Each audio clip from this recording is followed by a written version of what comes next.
रघुनाथ कीर्तनं तत्र तत्र कृतमस्तकाञ्जलिं बाष्पवारि परिपूर्णलोचनं मारुतिं नमत राक्षसान्तकम्।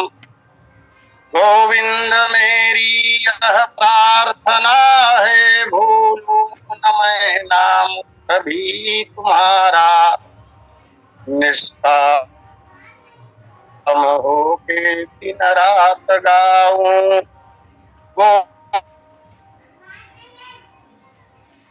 गोविंद दास देव बंसी बजाते मन को लुभाते, गाता यही मैं तननाथ त्यागू। गोविंद दामोदर माधवेति, याज्ञवल्क्य भरद्वाज मुनि उमा समेत महेश, बंदो तुलसीदास पुनि कागभूषुंडी खगेश।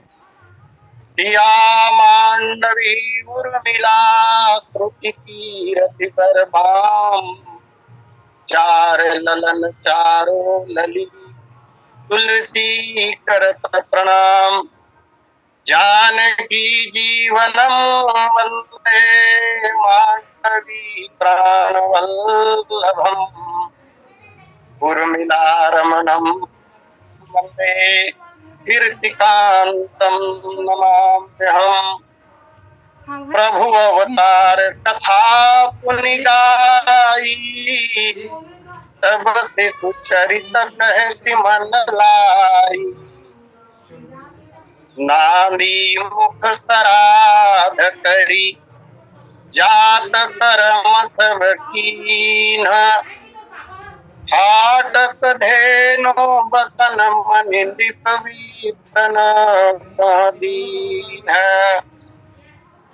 कबहू निज जीवन में जिसने तन से पर काज किया ही नहीं, वह व्यर्थ सदा रसना जिसने हरि नाम सुधारस पिया ही नहीं। जिनके मन में प्रभु की मृदु मूर्ति बसी ही नहीं, वो ही आई नहीं। यदि रक्षित राम को पा न सके, समझो कुछ लाभ लिया ही नहीं। बोलिए सियावर रामचंद्र की जय। परमाराध श्री सीतारामचंद्र जी महाराज, भगवान भूत भावन शंकर जी, श्री सीताराम जी के चरण कमलों में नित्य अनुराग रखने वाले हनुमान जी महाराज एवं श्रीमद रामचरितमानस के रचयिता गोस्वामी जी महाराज, श्री राम कथा सत्संग लिंग से जुड़े हुए समस्त समादरण महानुभावों, अर्चनीय वंदनीय पूजनीय माताओं तथा बहनों, इस पावन लिंक के संयोजक एवं संचालक आदरणीय पटेल जी, आज के प्रथम लिंक के वक्ता बहुत ही सम्माननीय भाई सिन्हा जी एवं तृतीय लिंक में जिन्हें हम सुन पाएंगे ऐसे सरस वक्ता आदरणीय पटेल जी। आइए, कल कथा के क्रम में हमने दर्शन किया था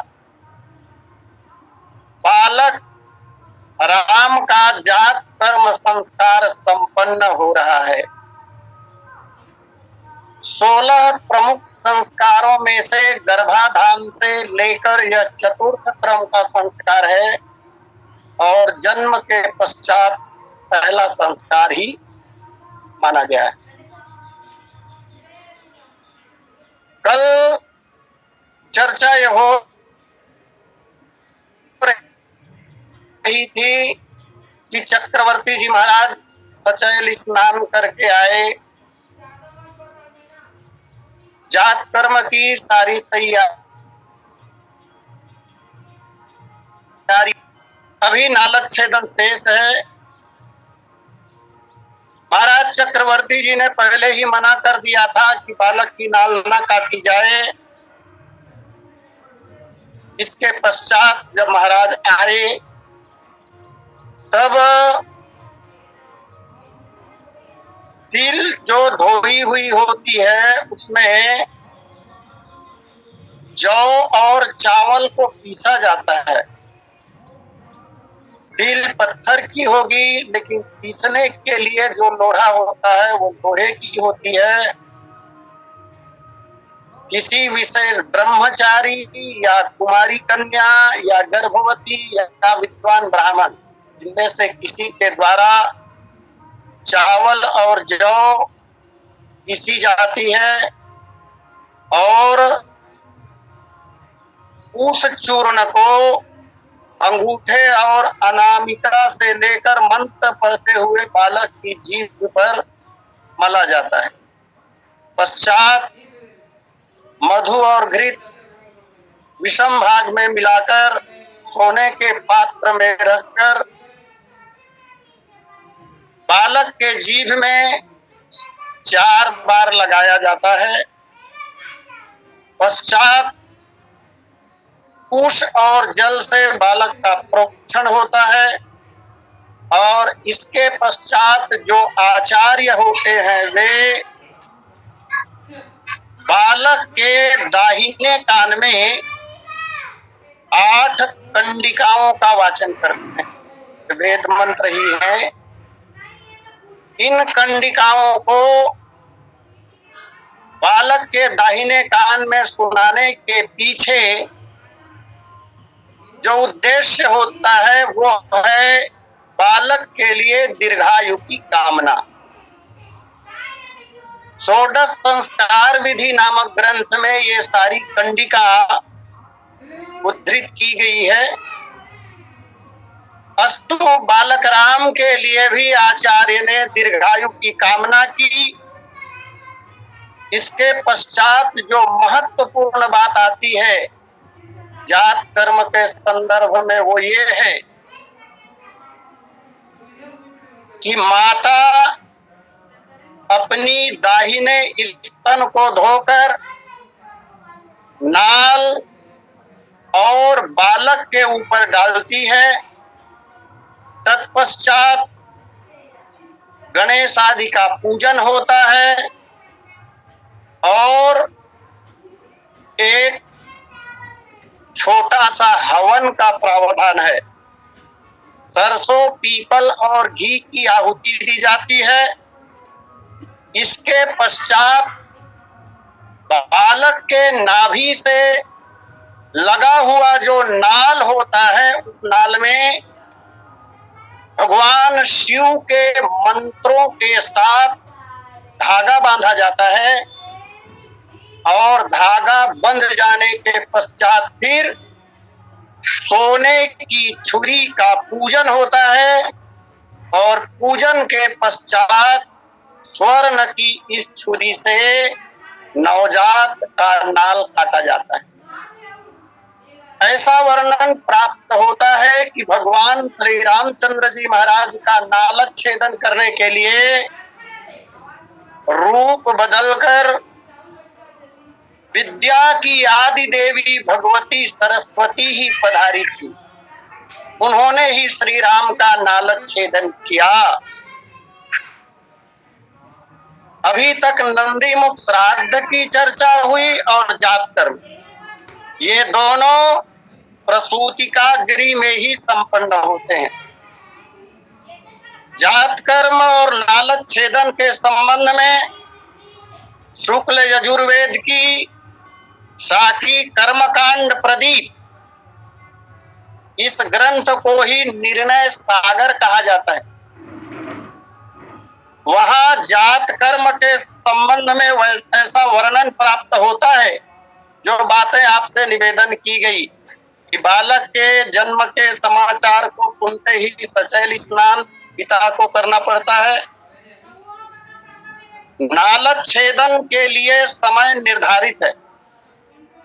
बहुत निवेदन पूर्वक मैं कहूं, ऐसे अवसर पर जब बालक का जन्म होता है, ऐसे पावन अवसर पर उस कुल के सभी पितर विराजते हैं और देव वृंद भी आते हैं। पितर इसलिए विराजते हैं उस घर में, इसलिए आते हैं उस दिन, यद्यपि बालक के माता पिता अपनी संतान से बहुत प्रेम करते हैं, सब जानते हैं इसे, लेकिन प्रकृति प्रदत्त ऐसा है, माता पिता से अधिक प्यार बालक या बालिका से दादा दादी करते हैं और दादा दादी से भी अधिक लगाव पितरों का होता है, क्योंकि पितर तरसते रहते हैं कि मेरे कुल में कुल दीपक का आगमन कब होगा। एक एक क्षण गिनती के होते हैं पितरों के लिए, और जिस दिन किसी खानदान में, किसी वंश में बालक का जन्म होता है अथवा बालिका का अवतरण होता है, तो अतीव प्रसन्नता होती है पितरों को, क्योंकि कुल दीपक के द्वारा दिए हुए जल की आकांक्षा संजोए ही पितर रहते हैं, इसलिए वो उस दिन आते हैं। एक देवी भी आती है, लेकिन यह देवी प्रसूतिका के घर में छठे दिन आती है, 28वें दिन आती है और 30वें दिन आती है। इस देवी का नाम है छठी माता। छठी के दिन तो भगवान ब्रह्मा भी आते हैं, छठी माता और भगवान ब्रह्मा अनिवार्य रूप से आते हैं।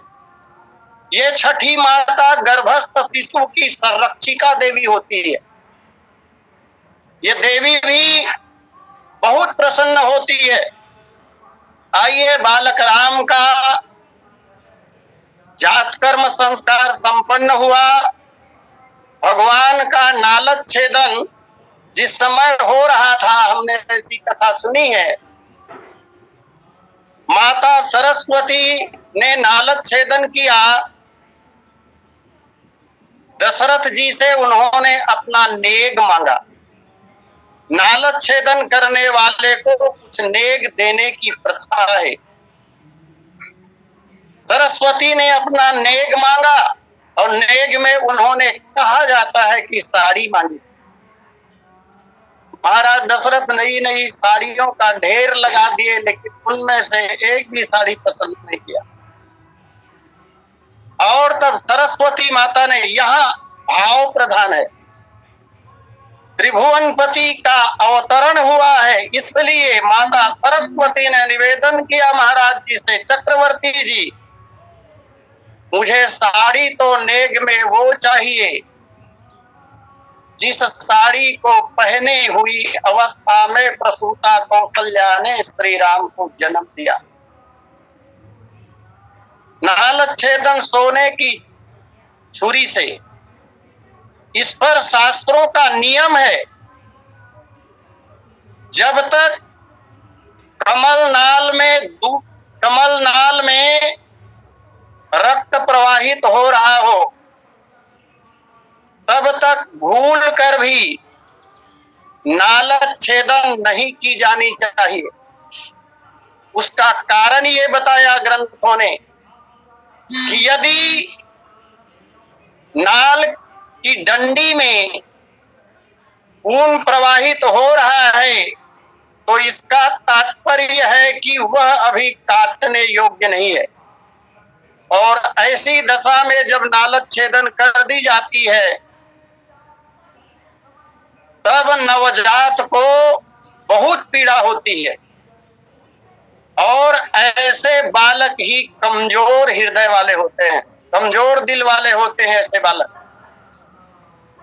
इसलिए उचित समय में ही नालद छेदन करने का प्रावधान किया ग्रंथों ने, समय दिया इसके लिए। देखें, खून का बहना बंद हो जाए तब नालद छेदन करें। लगभग 5 घंटे जन्म से अथवा अधिकतम 6 घंटे। इस संबंध में स्कंद पुराण का वह श्लोक दृष्टव्य है, यावन्न छिद्यते नालस तावन्नाप्नोति सूतकम छिन्ने नाले ततः पश्चात सूतकम तो विधीयते। और संस्कार भास्कर ने कहा, काल प्रतीक्षा बालस्य नालच्छेदन कर्मणि षण्मुहूर्तात् परम कार्य संकटे अष्ट मुहूर्त के। लगभग 5 घंटे के अंदर नवजात का नालच्छेदन किया जाना चाहिए। संस्कार भास्कर जातकर्म प्रकरण। कदाचित 5 घंटे के बाद भी यदि रक्त का प्रवाह बंद न हुआ तब अधिकतम 1 घंटे और अर्थात 6 घंटे तक इंतजार कर लेना चाहिए। 6 घंटे के बाद किसी भी दशा में नालच्छेदन का कार्य रोका नहीं जाना चाहिए, ऐसा शास्त्र कहते हैं। एक निवेदन और करूं, बालक का जन्म तो हुआ, जैसा कि सामान्य तौर पर हम लोग मानते हैं, जैसे ही नवजात का जन्म हुआ तो हम लोग सूतक मान लेते हैं, अशुद्धि आ गई, सूतक लग गया, जन्म सूतक, जन्म शौच लग गया, ऐसा मानते हैं। लेकिन शास्त्र ऐसा नहीं कहते। जब तक नालच्छेदन नहीं हुआ है तब तक सूतक नहीं लग सकता। नालच्छेदन के पश्चात ही बालक प्राकृत बालक होता है। जब तक नालच्छेदन नहीं हुआ तब तक उसे श्री विष्णु के स्वरूप में देखा जाता है। जो स्वरूप भगवान नारायण का है वही स्वरूप समय बालक का होता है। जब तक नाल बालक से अलग नहीं हुआ तब तक। यदि किन्हीं कतिपय कारणों से 6 घंटे से भी अधिक विलंब यदि हो गया तो तब तो सूतक लगेगा ही। इसका तात्पर्य ये हुआ कि नालच्छेदन हो जाने पर सूतक प्रविष्ट हो जाता है। लेकिन जब तक नालच्छेदन नहीं हुआ है, नालच्छेदन के पूर्व यदि किसी भी प्रकार की कोई घटना घटती है तब भी सूतक नहीं लगता। अर्थात बालक का जन्म उस सूतक को रोक कर रखता है। इसका तात्पर्य यही हुआ, क्योंकि वो श्रीमन नारायण के स्वरूप में है। इस तरह बालक राम का जात कर्म संस्कार संपन्न हुआ। इस बालक के जन्म के समाचार को सुनते ही पूरी अयोध्या प्रसन्न है। सारी अयोध्या दुल्हन की तरह सज गई है। एक कवि ने तो यहाँ तक कहा, श्री राम जन्मोत्सव के अवसर पर हर कोठी ध्वजा पताका एवं बंधनवारों से साजा था। घर घर में चौकें पूरी थी, गृह गृह में कलश विराजा था। सारे अयोध्यावासी अपने घरों में भी श्री राम का जन्मोत्सव बड़ी धूमधाम से मना रहे हैं। वो स्वामी जी महाराज ने कहा, इस अवसर पर नांदी मुख श्राद्ध कर जात कर्म सब कीन आटक धेनु बसन मणि नृप विप्रन कह दिन। चक्रवर्ती जी महाराज ने सोना, धेनु का आशय, गौवें, सुंदर सुंदर वस्त्र, मणिमुंगा मोती जवाहरात आदि दान में दिए। किनको? तो बोले नृप विप्रन कह दिन, ब्राह्मणों को दान में दिया। उन दिनों में दान लेने की पात्रता यह अधिकार केवल ब्राह्मणों को ही हुआ करता था। इसका अन्यथा अर्थ न ले विद्वज्जन। लेकिन दान की पात्रता उन्हें थी। गुरुजी के साथ ब्राह्मणों की मंडली जो आई हुई है और जात कर्म संस्कार की लंबी प्रक्रिया में जिनका महत्वपूर्ण योगदान रहा है, उन्हें चक्रवर्ती जी ने ये सब वस्तुएं दान में दी। एक बार कभी मैंने पढ़ा था, धेनु की संख्या श्री राम जन्मोत्सव के अवसर पर चक्रवर्ती जी महाराज ने 4 लाख धेनु दान में दी थी। वैसे भगवान कृष्ण के जन्मोत्सव पर 9 लाख धेनु के मालिक ने 2 लाख धेनु का दान किया।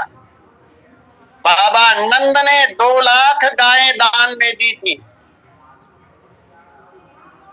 अब बाबा नंद राजा तो नहीं है, लेकिन दशरथ जी महाराज चक्रवर्ती हैं। तो राम जन्म उत्सव के समय महाराज श्री ने 4 लाख गायें दान में दी। गोस्वामी जी महाराज संकेत करते हैं अयोध्या की सजावट राजमहल के साथ है कैसी। तो बोले ध्वज पताक तोरण पुर छावा, कहीं न जाई जही भांति बनावा। ध्वजा पताका और बंधनवार अर्थात तोरण, ध्वज पताक तोरण पुर छावा। पुर छावा केवल राजमहल नहीं, संपूर्ण अयोध्या नगरी ध्वजा पताका और बंदरवारों से सजी हुई है। सब छा गए हैं वहां। जिस प्रकार से पुर सजा है, अयोध्या नगरी सजी है, क्यों नहीं सजेगी। आखिर जीवन धन सबके परमात्मा श्री राम का अवतरण हुआ है, जिसके लिए जन जन की आंखें तरस रही थी। वो परमात्मा आविर्भूत हुए हैं। इसलिए सब लोगों ने अपने घरों को सजाया है। मंगल बधाइयां बज रही हैं। ध्वज पताक और तोरण से नगर ऐसा सजा है जो कहीं न जाई जही भांति बनावा। उसकी सुंदरता उस समय का कहा नहीं जा सकता है, इतना सुंदर।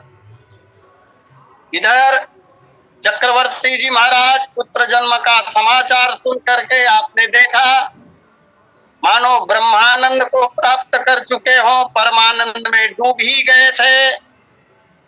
अब यहाँ पर ध्वज पताक तोरण पुर छावा के माध्यम से गोस्वामी जी महाराज संकेत कर रहे हैं कि अयोध्या वासियों को भी अत्यंत आनंद की प्राप्ति हो रही है। इसलिए अपने घरों को सजाए हैं, चौके पूर चुके हैं।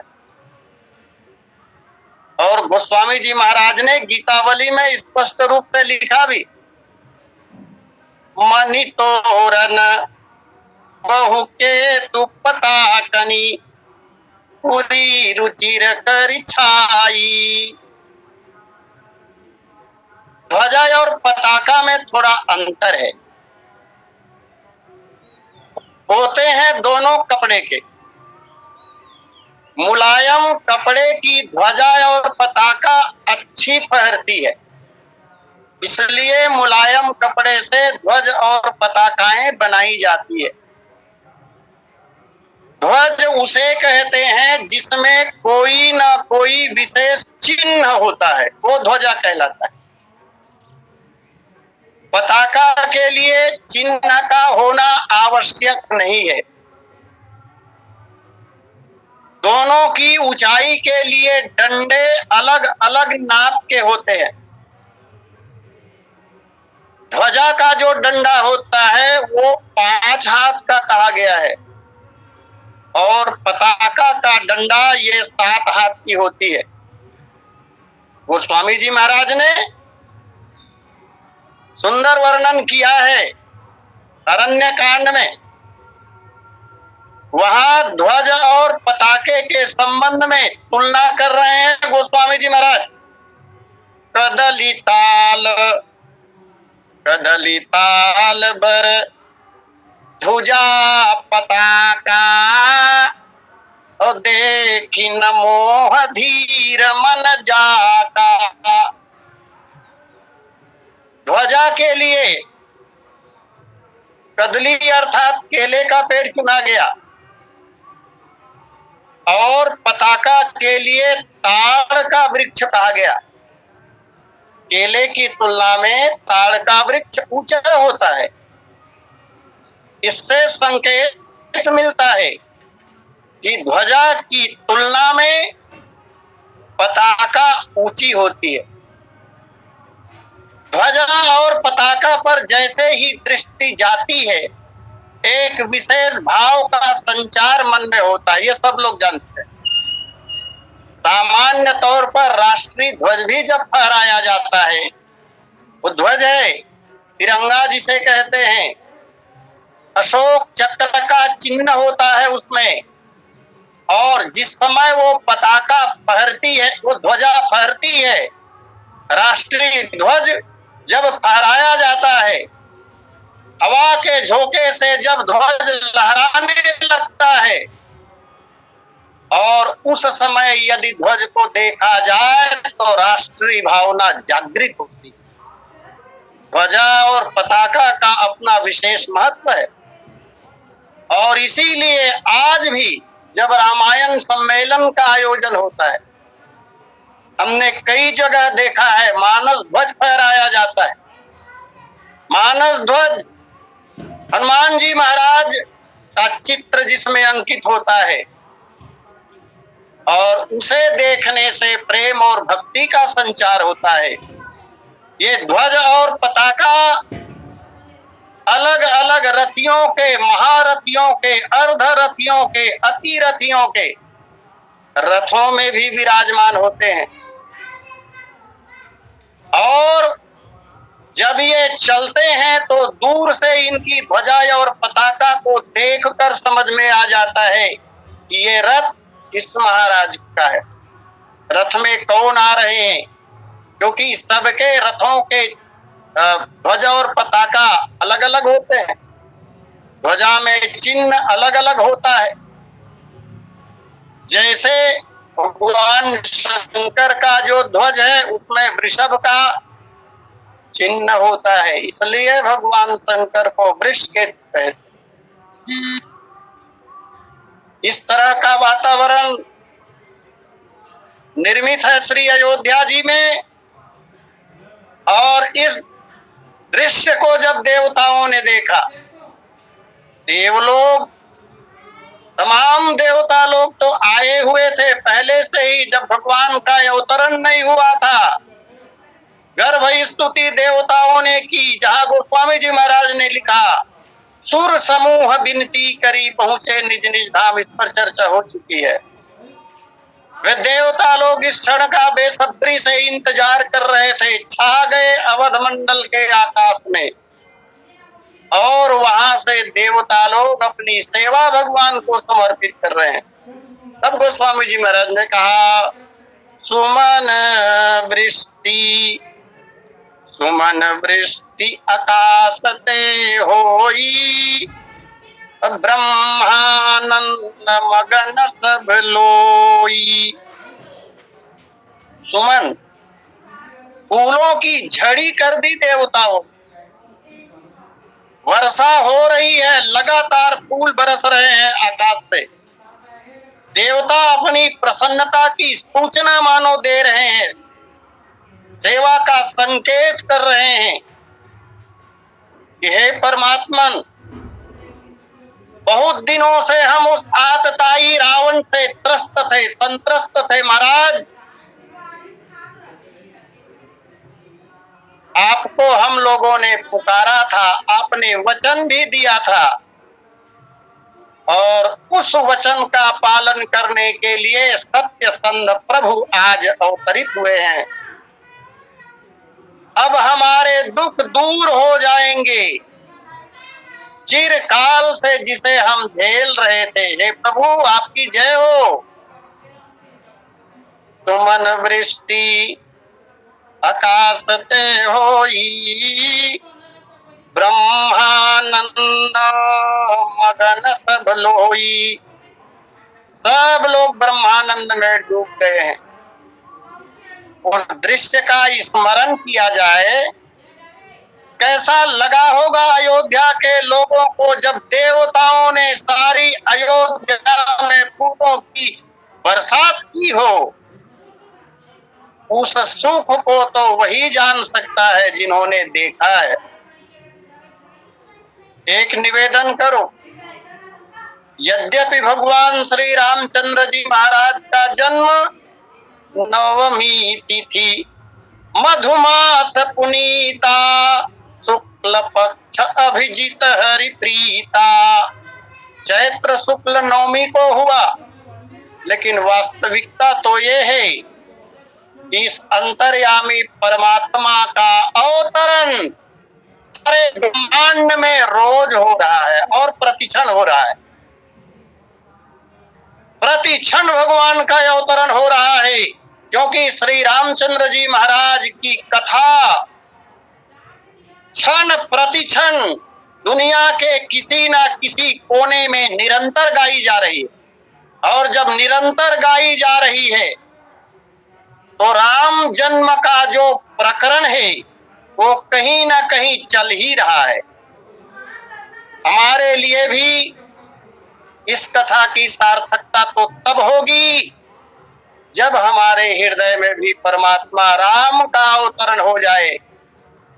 भाव जगत में हम प्रभु का अवतरण अंतःकरण हृदय में करा पाए, उस दृश्य को हृदय में अनुभव करने का प्रयास यदि हमारा होता है तो हमारे हृदय में भी भगवान का जन्म माना जाएगा। और जो आनंद आज अवध के लोग पा रहे हैं वह आनंद हमें भी मिल सकता है। अब भगवान के अवतरण पर सब लोग अपनी सेवा दे रहे हैं। गीतावली में गोस्वामी जी महाराज ने कहा, सजी सजी थान अमर किन्नर मुनि जानि समय सुरगन ढय, नाचहि नभ अप्सरा मुदित मन, पुनि पुनि बरसत सुमन चय। स्वर्ग की अप्सराएं अवध मंडल के आसमान में नाच रही हैं, किन्नर नर्तन कर रहे हैं। और ऐसे अवसर पर तो किन्नरों का नाचना अत्यंत शुभकारक माना जाता है।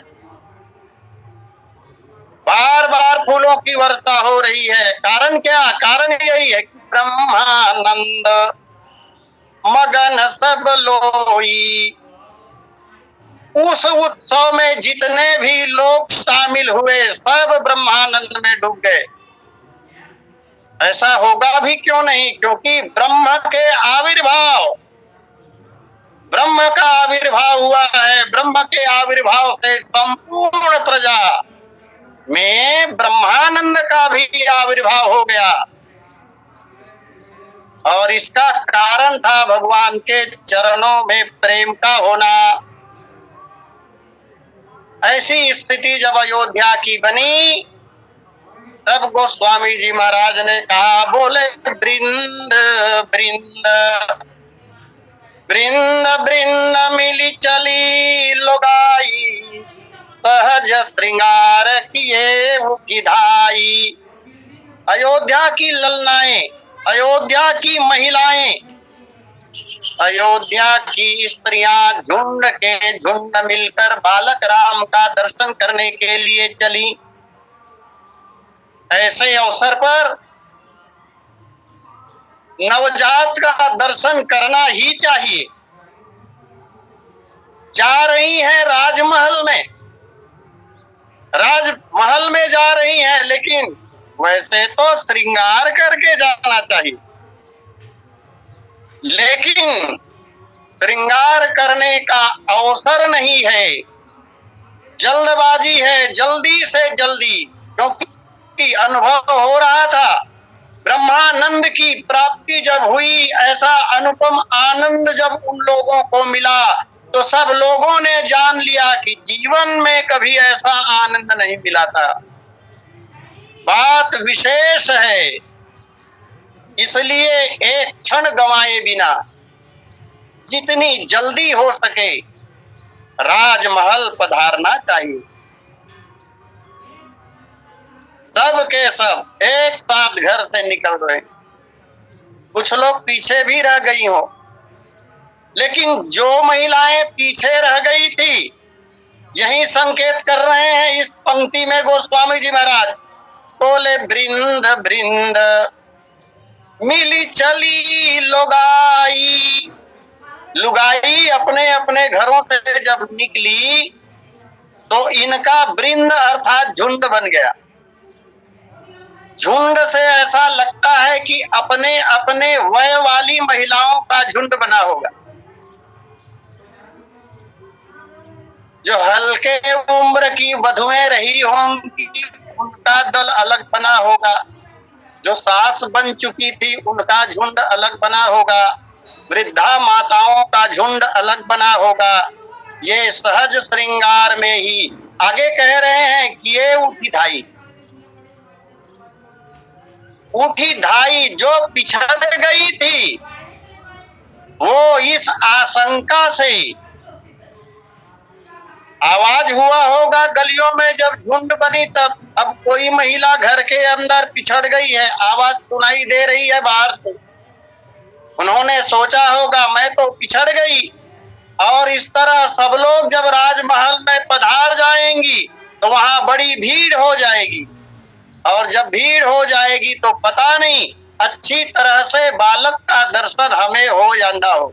इसलिए उनका साथ हो लेने के लिए सहज श्रृंगार किए उठी धाई, सहज श्रृंगार किए ही दौड़ने लगी। अब ये श्रृंगार जो है वो तो कहे गए हैं 16, श्रृंगार 16 कही जाती है, और 16 श्रृंगार में कौन कौन सी बातें आती हैं उनका वर्णन तो आज नहीं हो पाएगा क्योंकि समय अपनी पूर्णता पर है। अस्तु श्रृंगार की चर्चा कल करने की इच्छा से अपनी वाणी को यही विराम दूं और सादर आमंत्रित करो आदरणीय पटेल जी को। बोलिए सियावर रामचंद्र की जय। बोलिए सियावर रामचंद्र।